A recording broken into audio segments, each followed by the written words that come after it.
Rule number 21 क्या rule है कि अगर आपका द अमाउंट ऑफ या अ लार्ज अमाउंट ऑफ या फिर अ ग्रेट डील ऑफ या फिर अ गुड डील ऑफ आ रहा हो तो इनके साथ नाउन कैसी आएगी आपकी? सिंगुलर अनकाउंटेबल नाउन आएगा।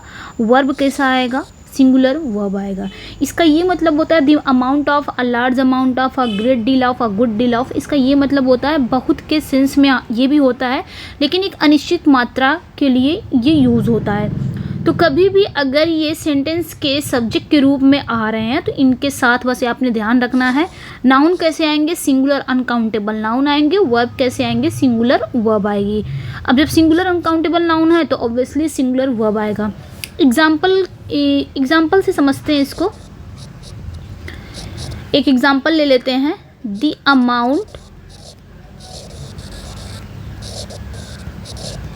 Amount of money, the amount of money is या फिर are not sufficient, not sufficient. अब ये बताना है कि क्या ये सेंटेंस आपका सही है। द अमाउंट ऑफ मनी, देखिए यहाँ पे आया है the amount of money is या फिर और या फिर not sufficient.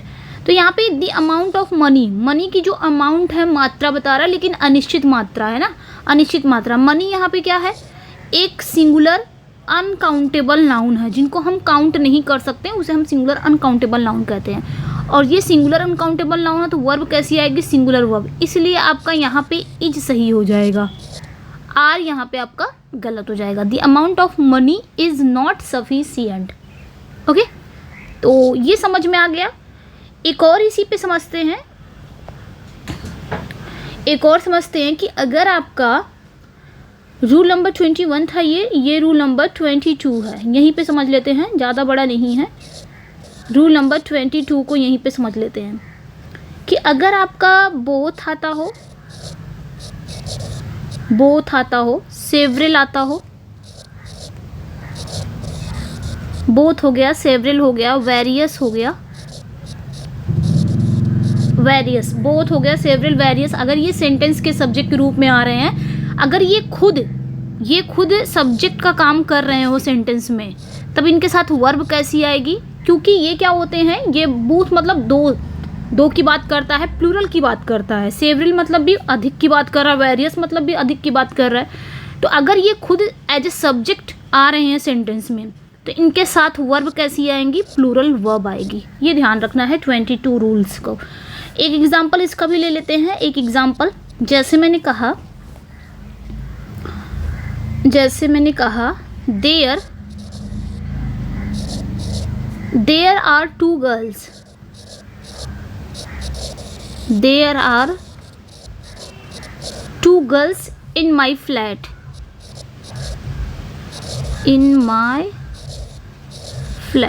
in my flat and both is या फिर are extremely beautiful, extremely beautiful। चलिए अब बताना है यह सेंटेंस आपका सही है। There are two girls in my flat and both, यहाँ पे जो बूथ है ना, ये सब्जेक्ट का काम कर रहा है, एज ए सब्जेक्ट सेंटेंस में आया है। ये क्या है? एज ए सब्जेक्ट सेंटेंस में आया है। और यहाँ पे अभी जस्ट मैंने बताया कि बूथ हो गया, सेवरल या वेरियस, सेंटेंस में एज ए सब्जेक्ट आ रहे हो तो इनके साथ वर्ब कैसी आएगी? प्लूरल, क्योंकि ये प्लूरल की बात करता है। दो लड़कियों की बात कर रहा है तो दो लड़कियों, एक से ज़्यादा हो गए तो ये प्लूरल में ही आते हैं। तो यहाँ पे इज नहीं आएगा, आर यहाँ पे आ जाएगा, आर आपका सही हो जाएगा। तो there are two girls in my flat and both are extremely beautiful. Okay, तो ये चीज़ें आपने ध्यान रखनी है। इसी में भी समझ लें कि अगर मैम बोथ, सेवरल, वेरियस अगर ये सेंटेंस के सब्जेक्ट के रूप में आ रहा है तब तो समझ में आ रहा है कि प्लूरल वर्ब होगा। बट अगर इनके साथ कोई नाउन आ रहा है तब क्या होगा? कौन सी नाउन आएगी? सिंगुलर या प्लूरल? तो ये भी आप इसमें ध्यान दे सकते हैं कि अगर आपका जैसे बूथ ऑफ हो गया, बूथ ऑफ हो गया, या फिर आपका सेवरल ऑफ हो गया, अब कोई नाउन या प्रोनाउन अगर आएगा तो ऑब्वियसली ये ध्यान रखिएगा, बूथ ऑफ हो गया, सेवरल ऑफ हो गया, या फिर वेरियस ऑफ हो गया, वेरियस ऑफ हो गया। तो इनके बाद नाउन कैसा आएगा, प्लूरल नाउन आएगा या फिर प्लूरल प्रोनाउन, ये ध्यान रखना है। मैं पूरा लिख दे रही हूँ कि इनके बाद प्लूरल नाउन आएंगे या प्लूरल, अगर प्रोनाउन आता है तो प्लूरल ही आएगा। और वर्ब कैसी आएगी, तो ये भी ध्यान रखना है, जब भाई सब प्लूरल ही है तो वर्ब भी प्लूरल ही आएगी। ठीक है, ये ध्यान रखना है, क्योंकि यहाँ पे बूथ ऑफ हो गया। जैसे मैं एक एग्जांपल लूँ, यहीं पे समझ लेते हैं इसको एग्जांपल के थ्रू। जैसे मैंने कहा बूथ या सेवरल, सेवरल ऑफ, अब कैसा आएगा, अगर आपका नाउन आ रहा है तो प्लूरल आएगा, प्रोनाउन आ रहा है तब भी प्लूरल आएगा। Several of them, several of them was या फिर वर क्लेवर, क्लेवर। अब ये सेंटेंस आपका सही है। यहाँ पे देखिए सेवरल ऑफ आया है, उसके बाद आपका प्रोनाउन आया है जो कि प्लूरल प्रोनाउन आया है, उसके बाद वर्ब कैसी आनी चाहिए, प्लूरल वर्ब आनी चाहिए। तो यहाँ पे वॉज जो है ये आपका गलत हो जाएगा, वर आपका सही हो जाएगा। Several of them were clever हो जाएगा। उसी तरह अगर आपका बूथ ऑफ द स्टूडेंट्स अगर आ रहे हैं तो स्टूडेंट्स भी प्लूरल ही है तो वर्ब भी प्लूरल ही आएगी, आर इंटेलिजेंट। ठीक है, ये हो गया आपका। और अगर इन्हीं के साथ ये भी याद रखिएगा कि अगर ये जो बूथ है, सेवरल है, वेरियस है, डायरेक्ट इनके बाद कोई नाउन आ रहा तब क्या होगा। जैसे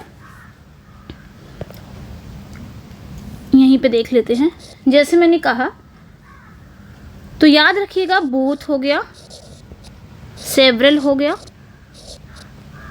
सेवरल हो गया या फिर वेरियस हो गया, प्लस नाउन कैसे आएंगे, प्लूरल नाउन आएगा, वर्ब कैसे आएंगे, प्लूरल वर्ब आएगा। बस इतना ध्यान रखना है। जैसे मैंने कहा बोथ गर्ल्स, बोथ गर्ल्स, अब यहाँ पे इज या फिर आर ब्यूटीफुल, तो यहाँ पे आपका सही क्या हो जाएगा, बूथ आया है, वर्ब भी आपका नाउन भी आपका प्लूरल ही नाउन आया है, तो वर्ब भी कैसा आना चाहिए, प्लूरल ही आना चाहिए, आर आ जाएगा, इस गलत हो जाएगा, बूथ गर्ल्स आर ब्यूटीफुल। अब ये सही हो जाएगा। तो ये था रूल, और यहाँ पे सब कुछ क्लियर हो गया है। यहाँ पे देखिए the amount of large amount of, ये बस ध्यान देना है कि 21 का रूल जो है, the amount of large amount of great deal of, इनके बाद सिंगुलर अनकाउंटेबल नाउन आते हैं, सिंगुलर वर्ब आता है, और बूथ सेवरल वेरियस अगर ये सिंगल ही आ रहे हैं सेंटेंस के सब्जेक्ट के रूप में तब भी इनके साथ प्लूरल वर्ब आएगा। अगर ये अपने साथ कोई नाउन लेके आ रहे हैं, जैसे यहाँ पे मैंने नाउन लगा दिया है, अगर ये अपने साथ नाउन ला रहे हैं तो नाउन भी प्लूरल ही होंगे, तो प्लूरल वर्ब होंगे। या फिर अगर ये बोथ ऑफ या इनके साथ ऑफ भी आ रहा हो, both of, several of, various of, तब भी प्लूरल नाउन या प्लूरल प्रोनाउन, प्लूरल वर्ब भी आएगा। ओके।